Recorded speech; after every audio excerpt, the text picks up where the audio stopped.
Tractor Supply has chicks right now, and for once they haven't sold out. So we're gonna run over there, we're gonna see what they have, and then we'll come back here and we'll talk about the breeds. Let's go. So they had light Brahmas. Now this is a huge breed. You can expect these to be about 9 to 12 pounds. And because they are larger, you can expect them to take a little bit longer to start laying compared to other smaller breeds. Regardless, they do lay pretty well. They lay about 200 eggs per year, and these eggs are gonna be a light brown. Light Brahmas have a nice small pea comb, and that combined with their large size makes them really suitable for people in cold climates. With the small pea comb, you don't have to worry as much about frostbite. Another interesting characteristic of this breed is that they have feathered legs. Some people love feathered legs, some people don't care for it. Here in Indiana, it's mud season too often, so I don't really care for the feathered legs. They seem like they always get really muddy and dirty, but some people love them.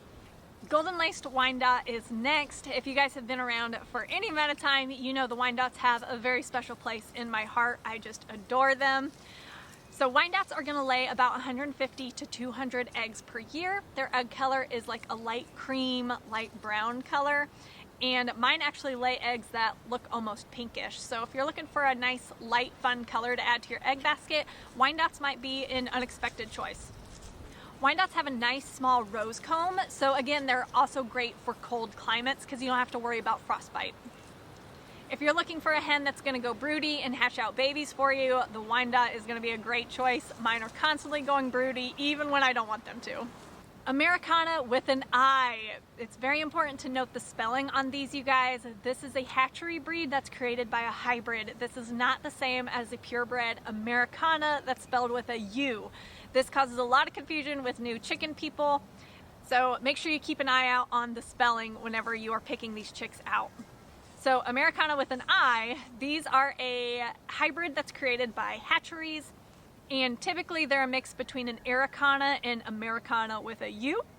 And so essentially they're Easter eggers. You don't really know what color of egg they're gonna lay. They may lay blue, they might lay green or brown.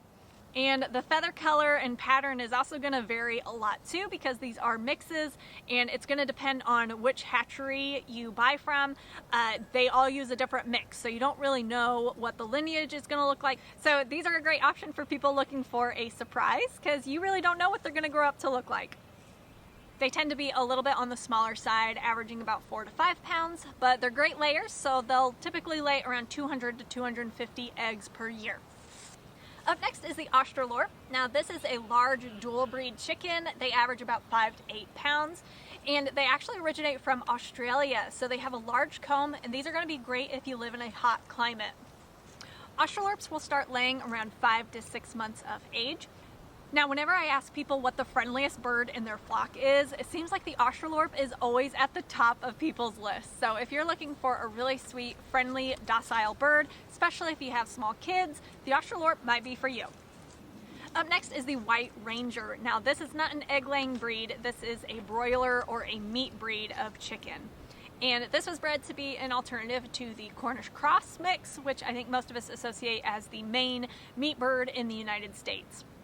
And these are said to be better at foraging than the Cornish cross and to be more hardy. The size is comparable. At 8 weeks, their average size is about 6 pounds, but they said you can extend out butchering to 12 weeks to get them a little bit larger than that.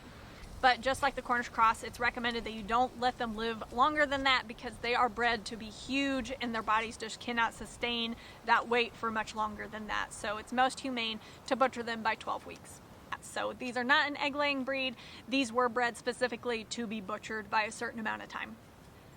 Next, we've got an olive egger. Now again, this is a hybrid that was created specifically to create these dark green olive colored eggs.